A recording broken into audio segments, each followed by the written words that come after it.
mag-reset muna ako this week. This week, ayoko munang tumanggap ng any work. Pagka-apply ko, super ambitious, goal-oriented, focused. Hindi na ito yung dating Marvin. Ang dami ko in-order. Go guys, yun lang tayo saglit. Cheers sa mga taong ang daming pangarap sa buhay. Naging mukbang na tong vlog na to. Staycation / mukbang.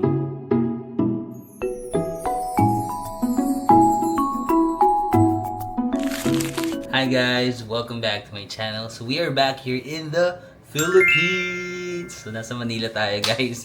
And today, medyo magpapahinga muna tayo na magre-reset muna tayo kasi non-stop talaga yung mga ganaps natin sa life. Yung mga travels natin in the past months, no? Both personal tsaka mga brand trips, which I'm grateful naman. I'm grateful for, which I'm grateful about.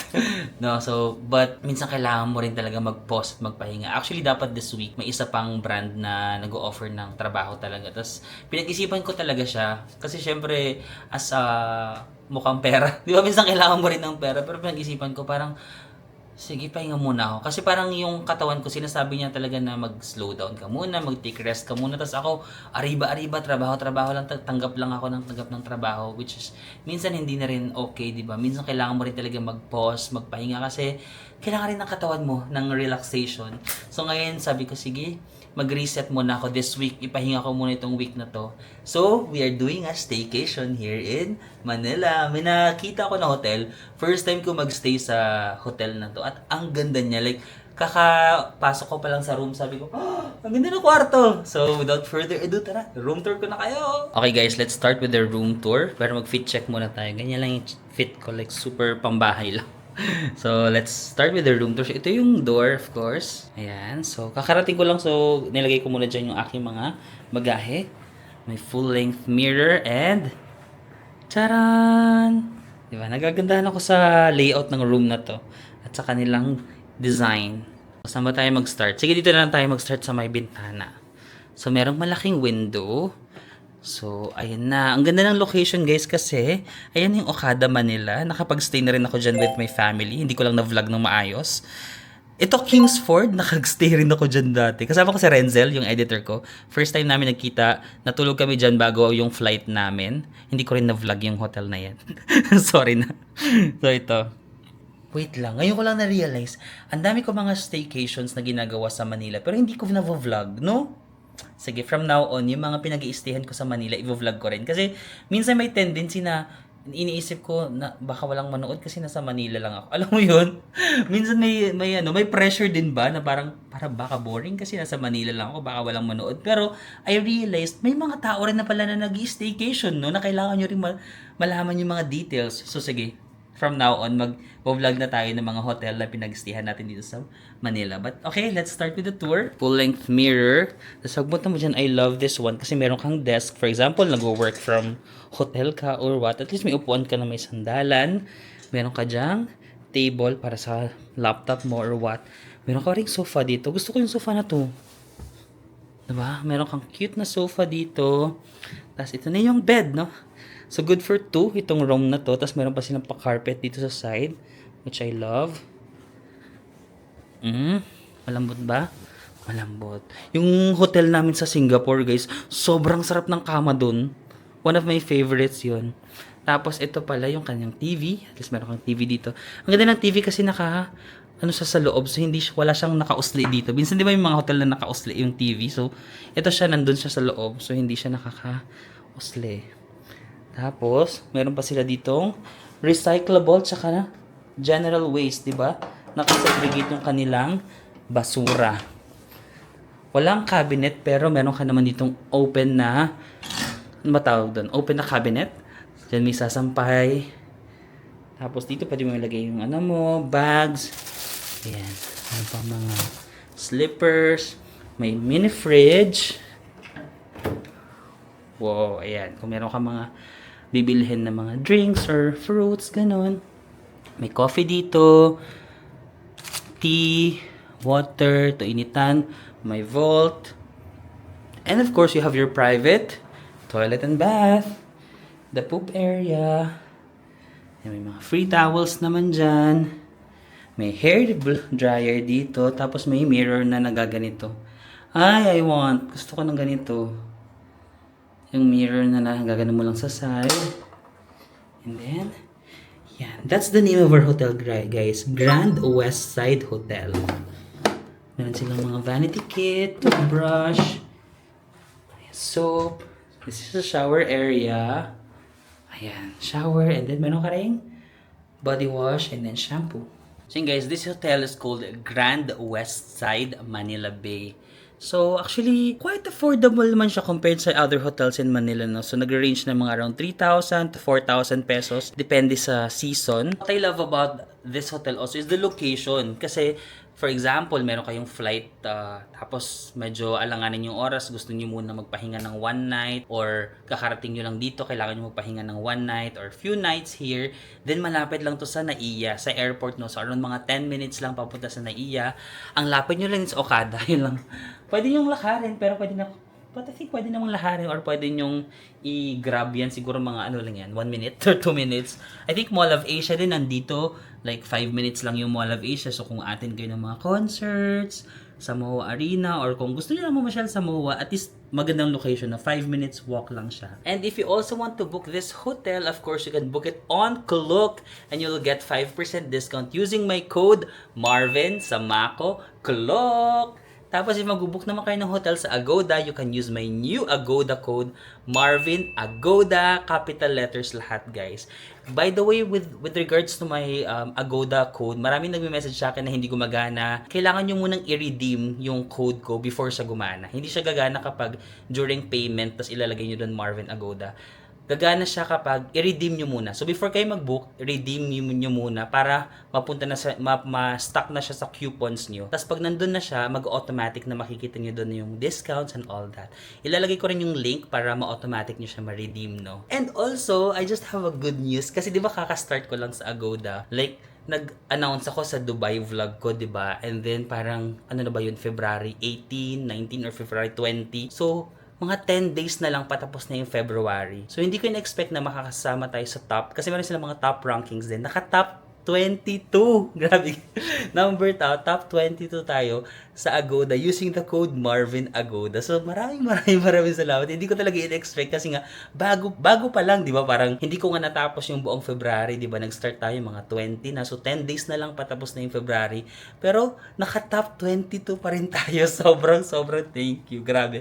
Ang lakas nyo. So ang ganda rin kasi parang unlimited. Hindi ko sure kung unlimited siya kasi nagamit ko rin yung code ko sa Agoda. Tapos after ko magamit, nag-redeem ako ulit. Gumagana na naman siya. So parang unlimited nyo yan, tapos siya magagamit. So kung mawala na siya sa coupons mo, i-redeem mo lang ulit, magkakaroon ulit kayo ng discount. So sobrang malaking help. Actually guys, may nakikita kayong tubig. Ito na yung Manila Bay actually. Ayun medyo kita. Ayun ang Manila Bay na yan. So nandito ka talaga. Ay! Punta tayo sa swimming pool. I think yung pool nila malapit dun sa may Bay Area. Tara, labas tayo. Okay guys, ito yung hallway ng hotel. Tara, explore muna natin yung mga amenities. So yun guys, nasa 5th floor yung kanilang swimming pool. Ang ganda ng outdoor area. May gym pala dyan, no? Meron din silang gym dyan. We can use it later on. Pero, tara, punta man tayo sa pool. Ang ganda ng outdoor. Medyo makulimlim lang yung panahon guys. So parang pangit siya sa video kasi makulimlim. Pero ang ganda, oh. Ang laki ng pool nila. Yan, ito parang pang kids pool. Tapos may pool pa sila doon. Ang ganda ng swimming pool. Ayan, may bar area sila dito. Ay, ang ganda ng pool. Gusto ko maligo. Ayan guys, yung swimming pool nila. Daming foreigners. Ganun. Ang ganda. No? Parang gusto ko maligo. Maligo tayo. Sakto, hindi ganun init yung panahon. Guys, ito yung kanilang gym. Oh, ang ganda rin ng gym nila, oh. So, meron sila mga weights kung gusto nyo magbuhat. Sakto, parang nakapang gym yung outfit ko. Tapos, meron din mga treadmill. Ganda, parang gusto ko magbuhat. Pero parang, kakain ba muna tayo or mag-swimming muna tayo or mag-gym? Ano ba mga amenities dito? Sige, punta muna tayo sa baba. Sa may lobby. Yes, if wala rin kayong cash, meron silang ATM dito. May BDO, Union Bank, and ano yung isa? Euronet. Tara, ito yung lobby nila. Yan, ganda ng pa-design nila dito. Ang daming foreigners sa hotel na to. Ba't kaya? Okay, so ito yung reception. Yan, dyan ako nag-check-in kanina. Ang lawak ng kanilang reception area actually. Tapos dito yata yung buffet breakfast. Check natin. Pwede ba akong maglakad dyan? Ang lawak, oh. Ang ganda. Parang medyo bago pa tong hotel na to, no? Bago yung kanyang itsura. So may mga bars area sila dito. And then, restaurant area. Yeah, I think dito yung buffet. Dito po yung buffet breakfast, eh. Ayan, dito yung buffet breakfast nila, guys. Ayan. Ang lawak. Ang laki, no? Ang laki, oh, hanggang doon pa yun. Kaso yung room ko kasi wala siyang buffet breakfast. I'll try kung magising ako ng maaga. Tapos magtanong ako kung magkano yung buffet ko pag dito na ako bibili. Pwede nyo naman siyang i-book. Kaso kasi pag i-book ko siya, di ba, ang room good for 2. Tapos yung babayaran ko rin na breakfast good for 2. Kaya hindi ko na sinama yung breakfast. Try ko kung mag-avail dito kung magkano bukas, no? Ang ganda ng hotel, parang bago lang. Yung guys, mamaya na rin siguro tayo mag-pool. Mag-walk muna tayo around the area. So ito yung hotel natin. Ang ganda ng location niya kasi. Sa right side, kung gusto niyo mag-Okada, ito lang siya, Okada Manila. Ito. So, may footbridge pala dito. Ano ba yan? Tapos dito naman Soler. Ito Soler yan. Tapos yung katabi niya is Ayala Malls. Ayan, Ayala Malls. Nag-iisip ako saan ba tayo pupunta, sa Ayala Malls or sa Soler? Ay, sa Soler? Sa Okada Manila. So yun guys, mag-Ayala Malls na lang tayo kasi baka mas maraming options dito. Ay, against the light tayo. Medyo wala lang, yun lang mahirap dito. For example, kung gusto mo maglakad-lakad dito sa Philippines, no, wala tayo masyadong mga walkway. Although mayroon naman dito mga damo-damo, pero wala siyang maayos na walkway, no. So ayan, maglakad na lang tayo para mabilis natin makompleto yung 20k steps kahit nasa Philippines. Okay guys, nasan ba ako? Nasa may likod yata tayo ng Ayala Malls, no? Ang sarap din pala magpahinga minsan, no? Alam mo, parang itong pahinga ko na to, kailangan ko pang i-force yung sarili ko na magpahinga kasi hindi ko alam kung baka as a Capricorn, kasi pag Capricorn, like sobrang ambisyoso, di ba? Pag Capricorn, super ambitious, goal-oriented, focused, mga workaholic, or hindi ko alam kung dahil kinalakihan ko lang talaga na dapat maging masipag ka sa buhay, no? Guys, nasa Ayala Malls, Manila Bay na tayo. Dito na lang tayo sa bungad, may nakita na ako. Chibo. Hindi pa ako nakakain dyan, pero lagi ko naririnig yan sa mga friends ko na nakakaluwag-luwag sa buhay. Lagi nilang nababanggit yan, Chibo, pero hindi pa ako nakakain dyan. Try nga natin kung ano meron dyan. Tara. Guys, ito yung menu nila. Meron silang mga salads, pasta, yan, mga lasagna, pizza. Parang gusto ko ng meat. May meat ba sila? Sandwich. Ayan, may mga ano sila. Steak ba to? Chicken. Magkano kaya to? Ito, beef. Nasa mga 2.7. Sabi ko na sa iyo, pang nakakaluwag-luwag sa buhay, di ba? Pang mga mayaman to. Taglita, sliced beef. Meron silang mga fish fillet. Chicken. Ang chicken is nasa mga ganyan. Ang mahal din, no? Parang na akong nasa ano, Dubai. Charot. Parang ganyan yung mga presyo sa Dubai, ah. Yun guys, sa tagal ko nang hindi nakakakain sa mga magagandang restaurants dito sa Pilipinas. Ang mahal na rin pala, no? Parang bumili ako ng chicken mga 800 pesos, yung cheesecake nasa 400 pesos, and then yung drinks, I'm not sure, hindi ko na nakita yung presyo ng drinks, pero ang mahal na rin, no? Parang lagi ako nagsasabi na ang mahal pag kumakain ako sa ibang bansa, but actually ang mahal na rin pala mabuhay sa Pilipinas. No? Minsan lang kasi ako nakakain dito sa labas ng mga magagandang restaurant. Usually sa bahay lang naman ako kumakain pag nandito ako. But yeah, going back to my sentiments kanina about the rest, no? Parang as an ambitious person like myself, parang feeling ko every time na nagre-rest ako, feeling ko na nagsasayang ako ng oras, nagsasayang ako ng opportunities, nagsasayang ako ng pera. Hindi ko nare-realize na rest is part of the process, no? Parang feeling ko kailangan ko muna ma-earn. I need to earn it para mag-rest. Na kailangan marami muna akong ginawang trabaho, marami muna akong nagawang vlog, sunod-sunod muna yung mga travels ko before ako mag-rest. Pero I realize na rest is part of the process talaga. Kasi later on, I'm just gonna share to you yung mga nangyayari sa life ko lately. May malaking brand talaga na supposed to be nga may trabaho ko ngayon. It's a very known brand. I think alam ng lahat yung brand na ito. And they're offering me work. Tapos, yung katawan ko talaga parang sinasabi niya na, thank you. Yung katawan ko sinasabi niya na tired siya.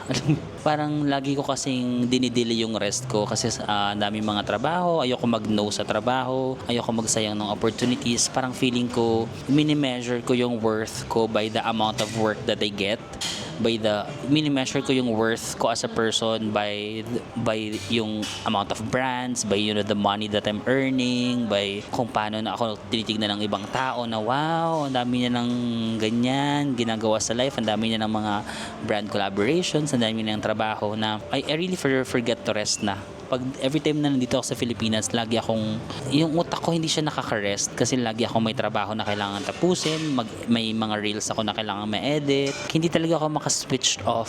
So, yung katawan ko, like, matagal ko na nararamdaman na gusto niya magpahinga, pero pinupush ko yung trabaho, yung sarili ko kasi may mga, sabi ko, sayang naman yung mga opportunities, ayoko magsayang ng opportunities, ayoko magsayang ng trabaho, but sometimes talaga kailangan mo mag-rest kasi parang hindi ko na na-appreciate, to be honest. Ito nga, for example, may malaking brand ako dapat na trabaho pero hindi ako na-excite, hindi ko siya na-appreciate kasi pagod ako na ayoko maging, I don't wanna sound ungrateful, no. I'm just speaking from my, from my core na minsan pala kapag sobrang pagod yung sarili mo, kahit ang daming blessings na dumadating sa life mo, parang na-take for granted mo na lang siya. Hindi mo na siya masyadong, hindi ka na na-excite, no? Sabi ko, shucks, parang hindi na to tama, 'di ba? Na parang supposed to be, 'di ba? Dapat parang sobrang happy ka kasi pinangarap mo to, 'di ba? Parang ngayon, wow, yung mga brands lumalapit sa iyo. Tapos na-realize ko, ba't parang pagod ako? Ba't parang hindi ako na-excite? Parang gusto ko magpahinga. Sabi ko, siguro kailangan ko talagang pagbigay yung sarili ko na magpahinga. Parang sabi ko, this week gusto ko lang magpahinga. This week ayoko munang tumanggap ng any work. This week gusto ko lang mag-reset. I-reset ko lang yung sarili ko kasi hindi na ito yung dating Marvin na parang sobrang excited na mga makatrabaho yung mga brands, sobrang excited sa mga opportunities na dumadating. Sabi ko, feeling ko kailangan mong mag-pause. I need to slow down. I need to step back. Kaya kahit mahirap mag-decline, I had to do it, no? I had to do it. Hindi lahat ng opportunities na dumadating is parang G na G ka na i-grab. Sometimes, kailangan mo rin mag-rest para makalaban ka ng mas maayos. Kaya sabi ko, this week, ipahinga ko lang. Kailangan ko lang talaga ng rest kasi parang yung katawan ko parang yung feeling na parang kahit feeling ko nagre-rest ako, hindi ako makarest kasi yung utak ko hindi siya nagre-rest. Kaya sabi ko, hindi, okay lang. I think I need to do this para mas ma-appreciate ko yung mga susunod na dumadating kasi kung papagurin mo yung sarili mo, baka hindi mo na ma-appreciate yung mga iba pang dadating. So sabi ko, kailangan ko muna mag-slow down, step back, rest, and appreciate the simple life again, di ba? The little things in life. Kaya this week lang talaga nasa Pinas muna ako. Parang ayoko naman nagtrabaho. And papahinga ako pero lalaban ulit tayo after this. So if you're also tired, I know na marami sa atin na gustong lumaban sa buhay and feeling natin hindi natin deserve mag-rest. I'm not asking you to quit, diba? I'm telling you that it's okay to rest. It's okay to rest sometimes and then laban ulit next time. Let's go! Ito na guys yung chicken. Medyo malaki naman yung serving in fairness. Kahit pricey pero malaki naman siya. Kasi ito daw yung bestseller nila na grape shake. And the cheesecake. Ang dami ko in-order. Ito na guys, kain tayo. Lagi ko kasi naririnig tong chibo pero hindi pa ako makakain dito. Wala lang, gusto ko lang matry. Gusto ko lang mag-social climbing. Yung mga kumakain din pala dito pa, isa-isa lang. Tsaka today kasi is a ano ba ngayon? Monday pala. Today is a Monday, so medyo patay na oras no. Cheers. Kamaulo guys. Boobs.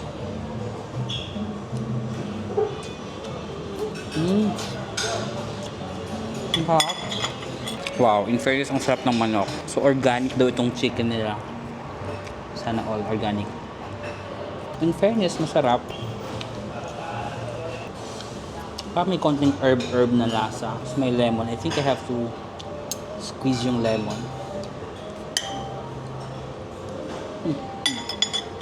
Ito naman guys, yung kanilang cheesecake na. Let's go. Try natin. Caramel cheesecake yata to. Sana masarap kasi medyo mahal. Cheers, boobs. Okay. Yeah, not too sweet. I love it. Parang yung lasa nanggagaling dito sa caramel syrup. Yung cheesecake itself, not too sweet yung cheesecake itself. So, Good thing merong caramel syrup. Ito guys yung itsura ng hotel from the outside. Grand West Side Hotel. Yan ang dalawang buildings niya. Let's go! So guys, naisipan ko from the hotel, lakarin na rin kaya rin sa kabilang side. Ayun na, papuntang Okada naman tayo. Ito yung Okada Manila. Ito yung Manila Bay. Ayan, hindi natin nakita yung sunset. Kasi parang ang dami ko nakain para maano rin, bumaba, para bumaba rin yung kinain natin. Ayan. May mga pa konti-konti namang naglalakad. I'm not sure kung safe dito. Safe naman siguro. May mga pa konti-konting nakakasalubong. Guys, ito naman yung Kingsford Hotel. Okay rin to na option guys. Malapit din to sa airport. Yan. Yung editor ko nga si Renzel, diyan kami nagstay nung unang meet namin. Kasi may trabaho ako nun sa MOA. Sabi ko magkita tayo sa MOA. Tapos dito kami natulog. Ayan. Sa hotel na to. I think almost same price din siya ng West Side. Parang parehas lang sila ng presyo. Maganda rin yung location. Ito na yung Okada. So kung gusto niyo ng hotel na malapit sa airport, another option, Kingsford. So guys, may malapit na 7-Eleven. Bibili na lang ako ng konting snack lang. Baka lang magutom ako mamayang gabi. Yun na lang yung ating dinner. So guys, meron ding restaurant dito sa mismong hotel. It's called La Meza. So kung ayaw nang lumabas, ayan, meron na sila dyang mga Filipino food. Back here na dito sa room guys. May upload pala ako. It's currently 6:36. Nakaschedule kasi yung mga upload ko sa YouTube. Nag-upload pala yung Singapore vlog ko today. So, check ko lang saglit. Magre-reply lang ako sa some of your comments na maaabutan ko. And then we'll rewatch lang the video. Let's go! Maganda na pala dito guys kasi kita na rin yung ilaw ng Okada dito sa bintana ko. Ayun yung Okada oh. Takpan nyo na lang ako. Ayan. Ayan, yan na yung Okada. Yan guys, gabi na try natin mag-swimming. Ito yung pool nila. Hanggang 9:45 daw na open. So, tara. Sakto, walang masyadong tao. Dito tayo. Yan ah. Kanina mga 8 wala na masyadong tao. Pero before 8, marami pang tao. So ayan, sakto solo natin. Yo guys, swim lang tayo saglit. I don't know why pero karamihan sa mga guests nila dito ay mga foreigners. No? Hindi ko alam kung bakit. Airport or Okada. Hindi ko alam, basta mga foreigner na western, yung mga tisoy-tisoy. I'm not sure kung bakit karamihan sa guests nila dito ay ganun. Pero, ayan, I love the hotel. Actually, for 3,000 pesos per night to 4,000. Tapos ang ganda ng swimming pool, ang ganda ng room. Gusto ko yung room. Tapos yung area ko pa kasi nandun ako sa may Okada. Maganda yung view. Ayan, may enjoy ito ng mga pwedeng perfect talaga for staycation. Families, kung meron kayong mga kids, or even kayo mismo, kids at heart, mag-swim-swim kayo dito. So, hanggang 9:45 yung swimming. Kanina dumaan ako dito, di ba, mga 4 ba yun? 4 p.m., 3 p.m. Ang dami nagsuswimming. Pero pag mga ganitong oras na, wala na. Okay guys, we just finished swimming, no? So, medyo nagkaroon na ng mga konting tao. Kanina ako lang. Ano pa lang naman, 9 pa lang. So, they still have more time. Kasi yung gym yata sarado na. Tomorrow na lang natin explore. Actually guys, bukas pa pala yung gym. Baka hanggang 9:30, 9:45 din dito. May konting tao. Pag gusto nyo pa mag-gym, kaya pa ba? Morning guys, it's another day dito sa ating staycation, no? So, ano tayo? Brunch. Hindi nga brunch kasi para alauna na eh. Late lunch na. Late na rin kasi ako nagising. Kasi, nagtrabaho na naman ako. Sabi ko, di ba, parang magpo-pause muna ako, magre-rest muna ako. Pero I failed again. Kasi next week may mga deadlines kasi ako. Pero next week pa yung deadlines. Kasi kagabi, sabi ko, gawin ko na nga. Alam mo, parang, ewan ko, ganun talaga siguro. May pasabi-sabi pa ako na take some pause, take a rest, ganun-ganun. Pero hindi ko naman ma-apply sa sarili. Hindi ko magawa na magpahinga. Kasi sabi ko sayang yung oras. Minsan lang din kasi ako merong ganitong klaseng katahimikan na alam mo yung nakafocus ako. Pag focus ako, pag tahimik, mabilis ko kasi natatapos yung mga trabaho. So nakagawa ko ng 2 videos.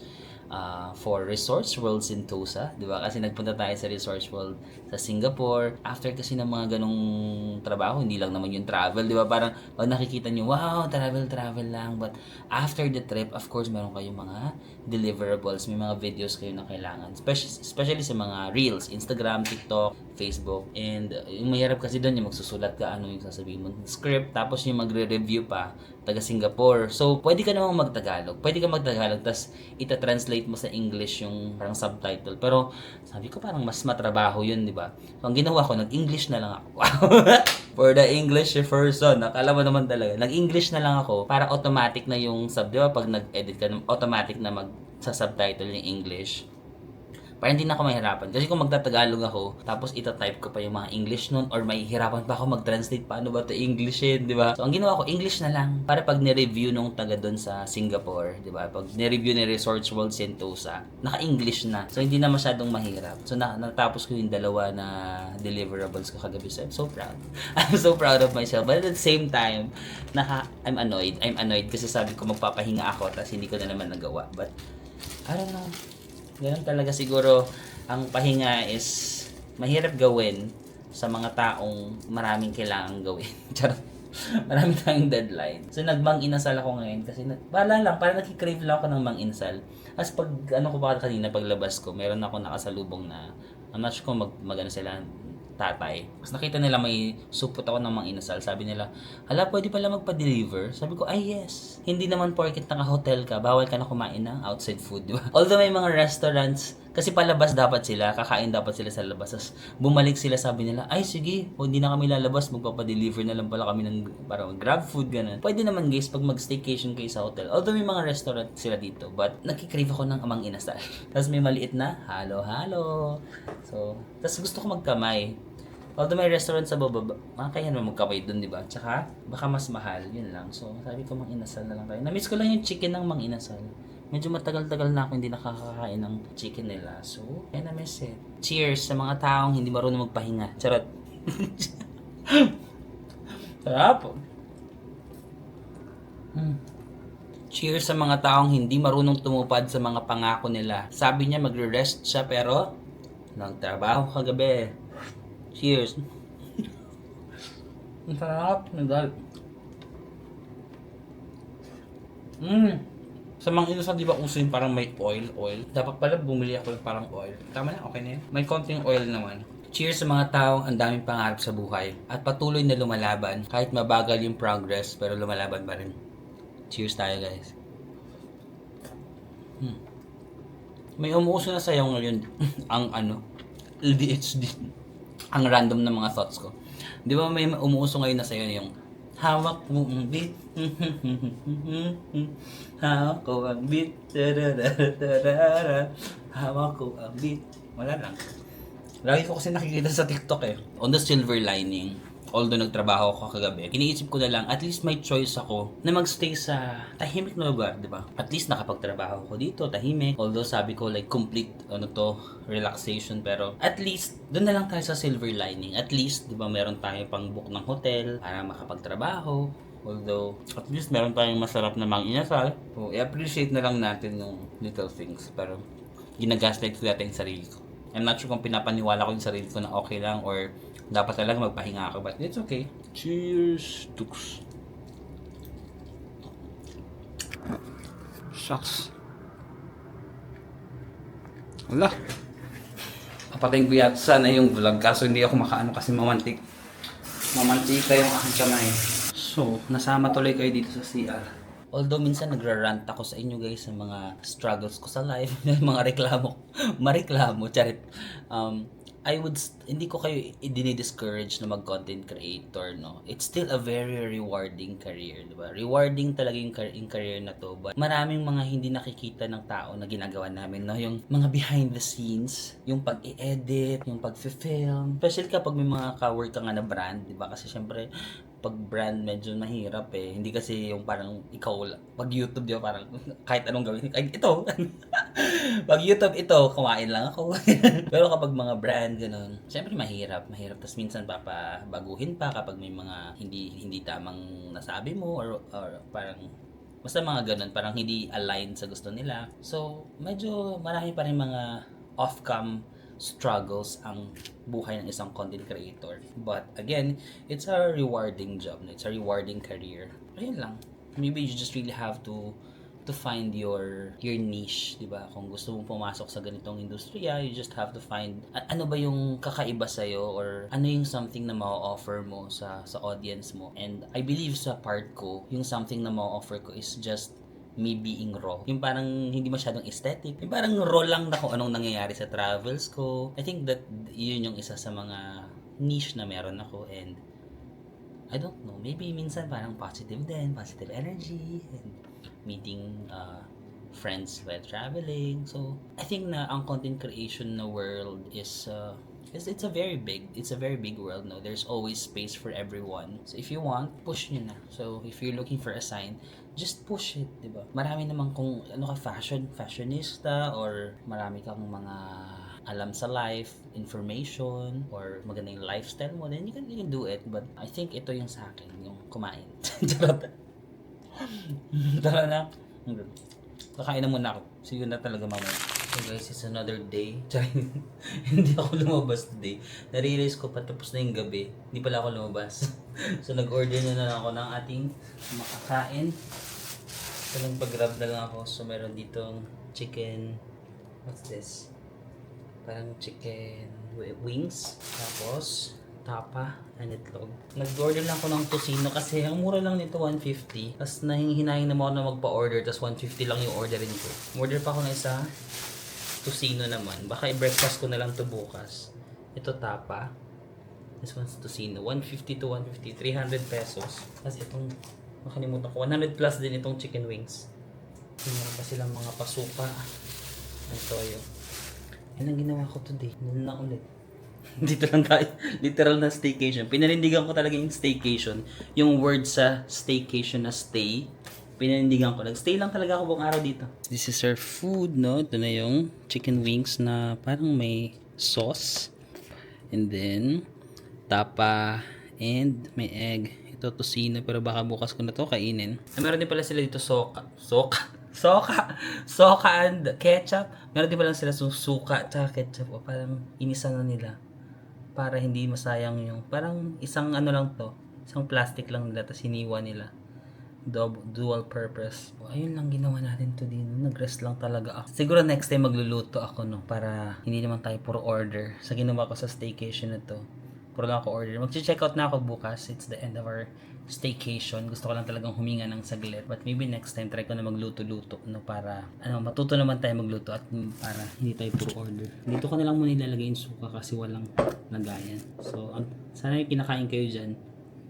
Naging mukbang na tong vlog na to. Staycation / mukbang. Parang wala akong ibang ginawa kundi kumain. Tapos sabi ko pa mag-gym ako, diba, ng isang araw. Nangyari sa gym mo, besh. Yung gym mo puro lang order ng pagkain. Okay. Tabi muna natin yung itong tocino kasi hindi ko pa siya makakain. Okay, let's go. Let's eat. I'm so excited to eat. So, ito yung tapa. Pero baka parang yung tapa nila is kakamayin ko na guys kasi ako lang namin kakain ito. Cheers. Boosh. In fairness, yung tapa nila parang ma-flakes, no? Yung mga flakes ng beef flakes. Ang sarap. Ano bang pangalan ng store na to? Kalimutan ko. Nag-order lang ako somewhere sa Grab, eh. In fairness, I love their beef. Ayan yung tapa nila, pag himay-himayin mo, it's giving flaky. Wow. Cheers. Nag-iisip-isip pala ako ng mga next natin na pupuntahan na countries. Supposed to be, meron talaga ako mga dapat na pupuntahan. Kaso nga, medyo magulo pa kasi ngayon, no? Ayoko pang mag-risk na pumunta muna sa mga gusto kong puntahan. Kasi medyo risky pa ngayon. Hindi pa natin sigurado yung mga areas doon sa malalayo, no? So maybe mag-isip muna ako ng pupuntahan na dito lang sa malapit muna tayo. Kasi our safety is our priority muna. I'm thinking na saan ba yung gusto kong puntahan ngayong March, April.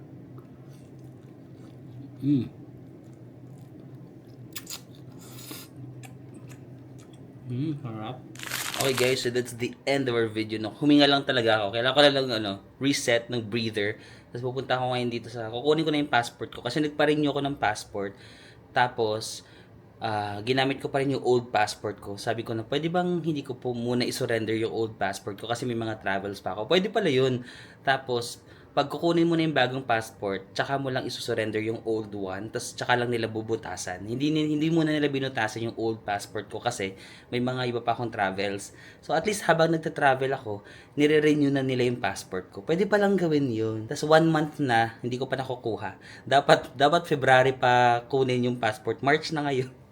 Hindi, wala akong oras na kunin yung passport ko. Pero ngayon, since nandito tayo sa Manila, dadaanan ko na lang din kukunin ko na. And then, that's it guys. Maraming salamat sa pagsama sa atin sa staycation natin dito.